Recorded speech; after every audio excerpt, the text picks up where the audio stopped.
Bonjour, je m'appelle Alice et on se retrouve aujourd'hui pour ma première vidéo YouTube. Donc ce sera un bilan couture des 3 dernières années, donc ça va s'étaler sur plusieurs vidéos. Donc on va commencer tout d'abord par la première robe. Donc alors la première robe, c'est une robe de Belen Paris dans un tissu brillant. Je sais pas si on va voir. Voilà. Donc alors cette robe, c'est le modèle Venezia de Belen Paris. Je l'ai fait en taille 36 et j'en suis plutôt satisfaite. Donc le tissu, je l'ai trouvé dans une ressourcerie, je crois que c'était Emmaüs. Et je sais pas exactement ce que c'est comme tissu, mais ça brille beaucoup et j'adore le motif cachemire comme ça. C'est une robe qui est disponible de la taille 32 à la taille 50 et qui n'est pas vraiment près du corps. Je vais vous insérer des vidéos portées. Pour les finitions, je suis plutôt satisfaite de ce que j'ai fait.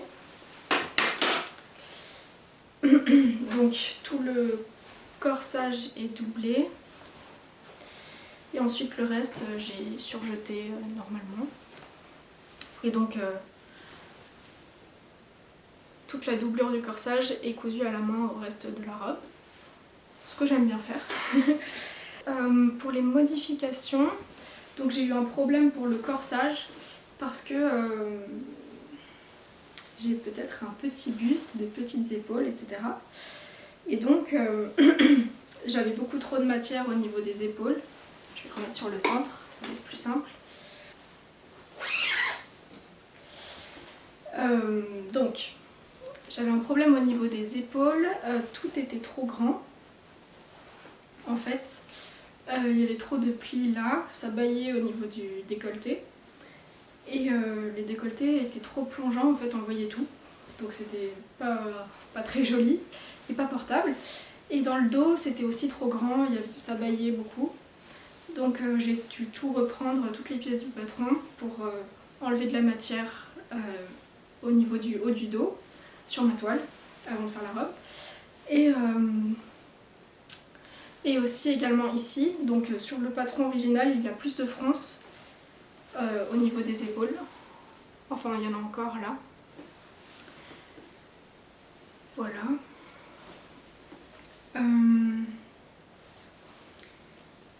Donc en fait je l'ai réajusté à ma taille et donc j'ai cousu le modèle comme ça. Et à la fin je me suis vraiment rendu compte que le décolleté était trop grand. Donc en fait j'ai juste recousu à la main. Oh, je sais pas si on verra bien avec le tissu, mais c'était censé s'arrêter là, le décolleté, à cet endroit-là. Et j'ai tout recousu à la main jusque là pour que ce soit décent, finalement, tout simplement. Voilà. Alors c'est une robe que je porte plutôt pour des occasions parce que ça brille, etc. Par exemple comme robe de Noël, je trouve ça parfait.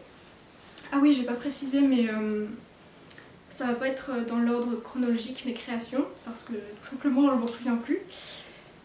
Je trouve que les patrons de Belen Paris sont de toute façon très bien expliqués. Ok, donc la prochaine robe, c'est une robe d'Atelier Berny. Enfin, c'est le patron d'Atelier Berny que j'ai fait dans un tissu bleu en coton. Ah oui, j'avais pas précisé, mais l'autre robe, je soupçonne que ce soit de la soie, mais j'en suis pas totalement sûre, donc de toute façon c'est pas un tissu qu'on peut retrouver. Je pense que c'était une nappe avant d'ailleurs.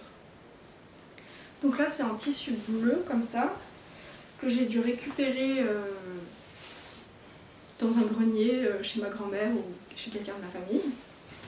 Donc j'ai fait la grande version longue, donc c'est la version longue de la robe Angela, avec les manches exactement comme le patron.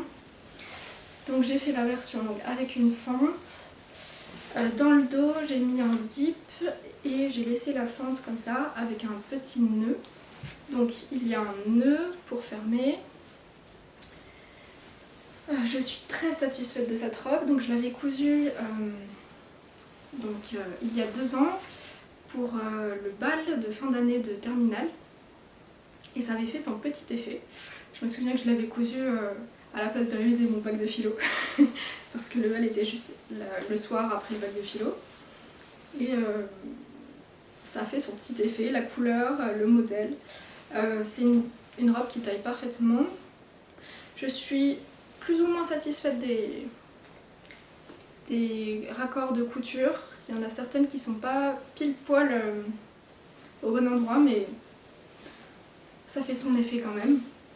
C'est vraiment décalé, mais un tout petit peu. Voilà. Donc à l'intérieur, j'ai gardé la parmenture initiale du patron que j'ai surjeté. En fait, j'ai tout surjeté à l'intérieur. Voilà. Tout est surjeté. Et alors, je pense que si je refais une nouvelle version, je ne ferai pas cette parmenture. Parce qu'en fait, même si on la repasse bien, elle a tendance à ressortir un petit peu. Donc je pense qu'à l'avenir, pour ma prochaine version de la robe Angela, que je vais certainement faire dans un tissu pour l'hiver, certainement un velours, vous verrez. Je pense que je finirai au biais le col pour que ce soit plus propre et plus confortable pour moi. Voilà. Je vais vous insérer de toute façon des vidéos portées. Et je suis vraiment satisfaite, donc j'ai fait une autre version. J'ai fait une autre version de cette robe tellement que j'en étais contente. Parce qu'en fait elle épouse bien le corps, elle met le corps en valeur, la silhouette en valeur. Donc c'est ça que j'aime beaucoup. Donc je vais vous montrer mon autre version que j'ai cousue dans la foulée en fait. Une fois que les cours étaient terminés en terminale, j'en ai cousu une autre pour partir en Grèce. Donc c'est une robe que j'ai mis en Grèce, je vais vous la montrer. Donc ma seconde version de la robe Angela. Donc c'est dans un tissu de seconde main, encore une fois, que j'ai dû trouver à Emmaüs. J'aime bien traîner à Emmaüs, vous allez le comprendre. En fait j'aime bien les tissus de seconde main en général parce que j'ai l'impression de faire un petit geste pour l'environnement à la place d'acheter dans un magasin de tissus basique. Et puis je trouve que les tissus, si on cherche bien, sont de très bonne qualité et très doux.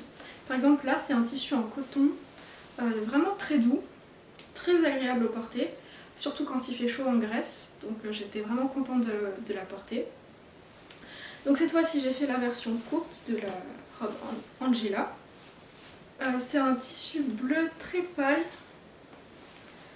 D'ailleurs la robe me fait un peu penser à la fée Clochette. Quand je la porte j'ai un peu l'impression d'être une fée Clochette.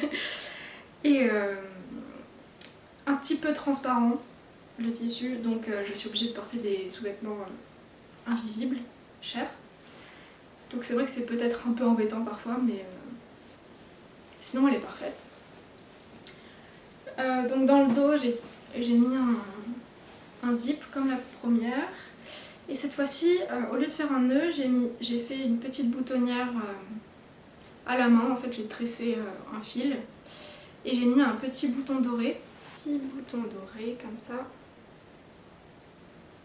J'ai toujours, en fait, j'avais pas pensé à faire le biais sur cette robe-là. Donc il y a encore la parmenture qui ressort, ce qui est assez désagréable. Donc là, définitivement, ma prochaine version, il y aura un biais au niveau du col. À l'intérieur, c'est fini exactement comme la robe précédente. J'ai fait la parmenture, etc. Et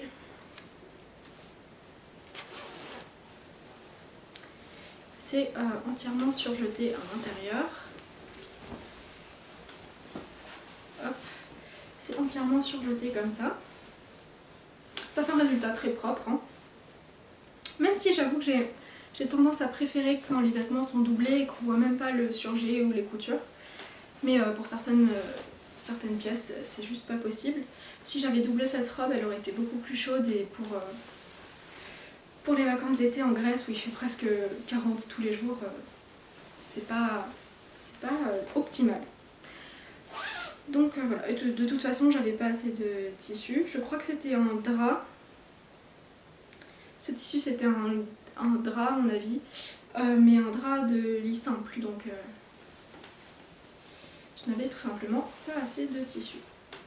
Voilà. Je précise aussi que j'ai raccourci les manches pour que ça fasse plus ballon et pas manche 3/4.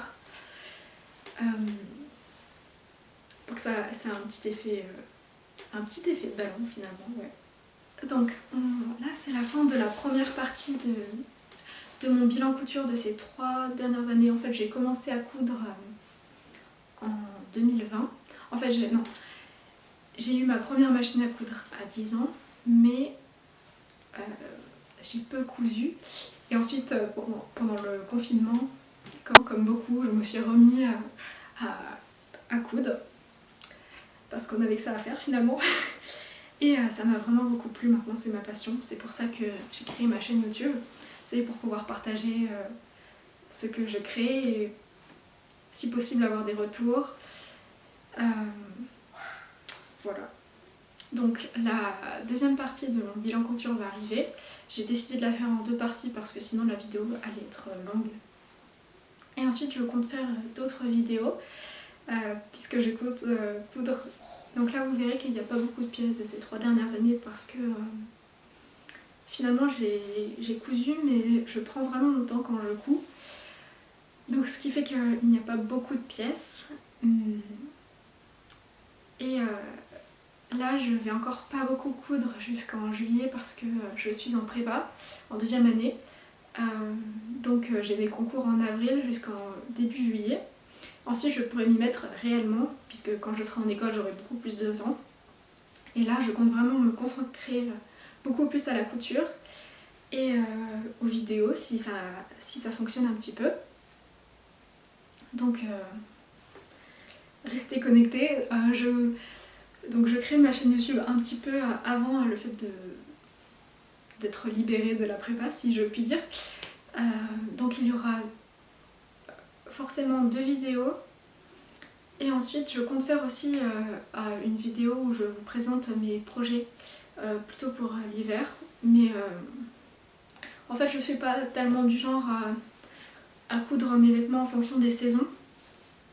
Là par exemple je suis encore en train de terminer ma version finale de la robe Antoinette de Méthode Mathilde.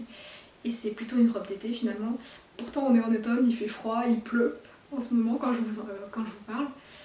Donc je vais pas forcément faire des vidéos plutôt par saison.